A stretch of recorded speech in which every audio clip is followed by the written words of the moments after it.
মুহূর্তে অত্যন্ত গুরুত্বপূর্ণ একটি খবর, পশু হত্যা রুখতে কড়া নির্দেশিকা এবার জারি করলো রাজ্য সরকার।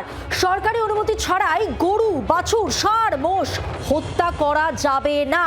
আরও একবার জানিয়ে রাখবো, অত্যন্ত গুরুত্বপূর্ণ একটি নির্দেশিকা যা জারি করা হয়েছে রাজ্য সরকারের পক্ষ থেকে। সরকারি অনুমতি ছাড়া কিন্তু গরু, বাছুর, ষাঁড়, মোষ হত্যা করা যাবে না।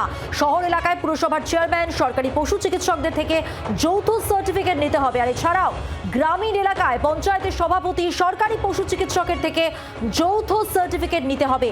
সরকারি জায়গাতেই পশু হত্যা করা যাবে, অন্যথা নয়। প্রকাশ্য জায়গায় পশু হত্যা করা যাবে না। আর এই নির্দেশিকা যদি অমান্য হয় তাহলে কিন্তু 6 মাসের জেল বা 1000 টাকা জরিমানা করা হবে।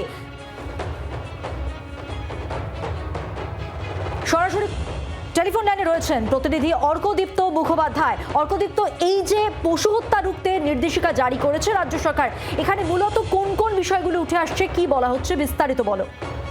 দেখো, বেসিক্যালি যেটা হচ্ছে, ওপেন জায়গাতে পশু বলি এই বিষয়টা নিয়ন্ত্রণ আনতে চেয়েছে রাজ্য সরকার, তাই কড়া নির্দেশিকা দেওয়া হয়েছে রাজ্য সরকারের তরফ থেকে।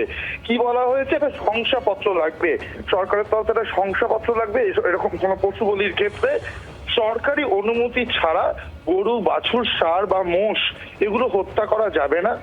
শহর এলাকায় পুরসভার চেয়ারম্যান, সরকারি পশু চিকিৎসকের থেকে যৌথ সার্টিফিকেট নিতে হবে। এই শংসাপত্রটার কথা এই বলছিলাম, এটা খুব ইম্পর্টেন্ট। এছাড়াও গ্রামীণ এলাকায় পঞ্চায়েতের সভাপতি, সরকারি পশু চিকিৎসকের থেকে এই সার্টিফিকেট নিতে হবে। প্রকাশ্য জায়গায় পশু হত্যা করা যাবে না, এবং যদি সেটা করা হয় বা নির্দেশ অমান্য করা হয় সেক্ষেত্রে যেমনটা তুমি বলছিলে 6 মাসের জেল অথবা 1000 টাকা জরিমানা পর্যন্ত হতে পারে। ধন্যবাদ অর্কদীপ্ত। এবার দিলীপ ঘোষ কি বলছেন শুনে নেব।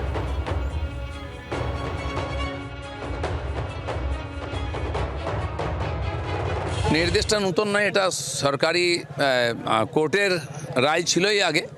আমরা লোককে রিমাইন্ডিং করে দিচ্ছি এইসব নিয়ে যেন বিতর্ক বা কোনো রকম সমস্যা তৈরি না হয়। সবাই নিজের উৎসব, আনন্দ, পরম্পরাকে বজায় রাখুন আইনের ভিতরে। কোর্ট যে আইন দিয়েছে, সরকার যেটাকে মেনে নিয়েছে সেটাকে সবাইকে মানতে হবে, সেটা এগুলো রিমাইন্ডিং দেওয়া হচ্ছে। বাংলার আওয়াজ, বাঙালির আবেগ, জি 24 ঘন্টা।